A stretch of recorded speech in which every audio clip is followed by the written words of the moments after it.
So I had to go out and buy a staple gun for doing the seat. And it actually wasn't that bad. It was God, how much was this? I think it was like 30 bucks or 40 bucks or something like that. Maybe 50 bucks. I don't even recall. Got staples, 1/4 inch in length. Right. But the other thing I got was that this is stainless. So this pack of staple here is 12 bucks. If you get the non-stainless one, it was only $4. So basically 3 times the cost. So, you know, being a motorcycle, you know, it sees the weather and such, things will get wet. You know, that's why I got that. I'm pretty sure the factory ones were not, you know, stainless. They probably just regular staples that were zinc coated. You know, it's usually these things are usually zinc coated, so they don't they don't rust. But anyway, so yeah, so this is the staple gun I got. The reason why I got this because I have regular manual staple guns, but the thing is how the seat pan is made. Where you staple, it's recessed in here, right? It's recessed in here, so the regular staple gun can't reach that. Because the regular staple gun, it needs to be a flat surface like right here, so it can't reach that. But with this staple gun, it has that, you know, that point where it could reach down into this little valley here. So that's what you want. You want to be able to get down into that. Okay.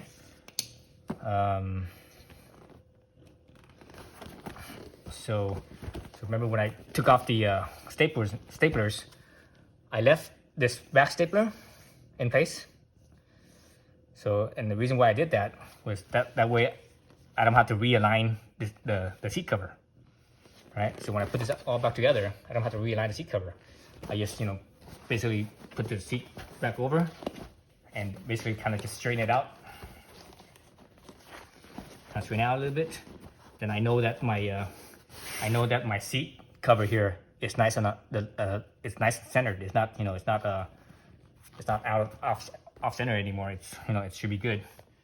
So I'm gonna call it good from there, and I'm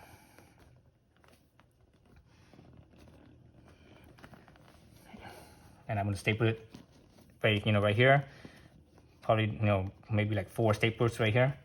Then that will start pulling down the staplers over there. So let's open up the staple gun and get to work.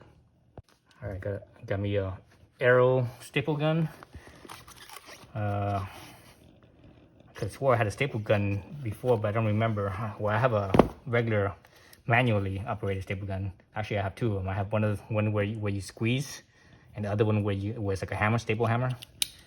But those ones you can't use for certain things.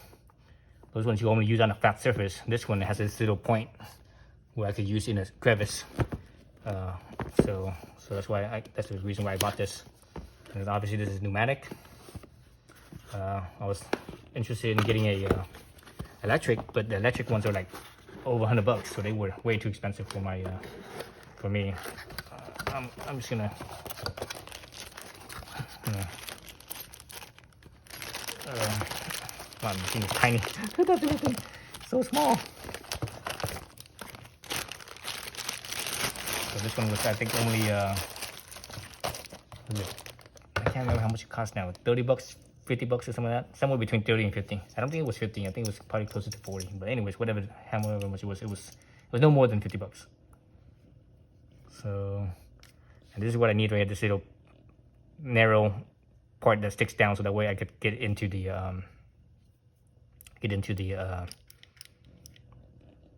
into a tight space. So that's a safety right there. Once that's off, you nothing. You squeeze the trigger, nothing happens. You do that, then you squeeze the trigger, then it shoots. Or then I shouldn't say it shoots, but yeah, that's why it shoots. Shoots the staples. So this one's good for 1/4 inch all the way up to 9/16. That's what I have right here. I have 1/4 inch. So I'm using this for my seat pan. Let's see, let's take this off first. Let's see how we do this. Right here. Yep, right there. That's it. Right down like that. So I have some stainless steel staples right here. So stainless steel staples are like 3 times the cost. Regular staples are $4. Currently they're $4. The stainless steel staples are $12.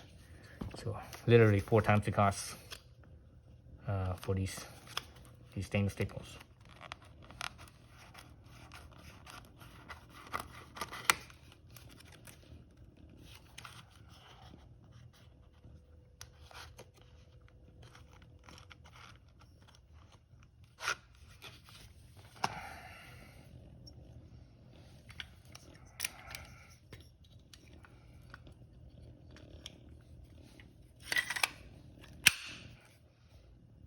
Okay. I should actually test this on a piece of wood first before I start using it, so that way I can see how how strong it is. As far as the strength goes, you can adjust it right here, I believe. Yes, right here. It's just how strong it is. So each time you use it, you should always test it. Actually, when you're using it on wood like studs, it doesn't really matter. But when you're using it on other things, you should test it to make sure that it's all right. So yeah, so that's the staple gun. And obviously it comes with little Allen wrenches for, let me see, what is that for? You can open here, I guess you can open here. I guess it's to work on it. I don't know why you would do that, why you need to do that. Maybe it gets dirty or something over time. Or maybe something in here needs to be replaced, possibly. Because the box says this thing is oil-free. Right here it says oil-free. So I'm not sure why you need to open it up for. But anyways, whatever. I'm not using it much, so I would never get to the point where I need to open this thing up. Oops, sorry, I put a staple in the wrong spot. I put it up here, I don't know why I did that. Why did I do that? I think maybe in other staple guns, that's what you, or the manual guns, that's what you do it. Actually, I think it's supposed to put it down in here. Drop it down in here. Like so. Like so. Now you could close it up. Okay, now that's right. So, oops. All right, so I thought this thing was a power adjustment, but it's actually not. This thing doesn't have a power adjustment. This is only only adjusts where the exhaust, because this is pneumatic, so air has to escape somewhere. So it escapes from right here, so you can adjust it pointing in whatever direction. So this thing has no power adjustment. So that kind of sucks. I thought it was like a regular nail gun where you actually could adjust the power, so it could drive further, deeper, or less. But anyway, so I guess I just use it like that.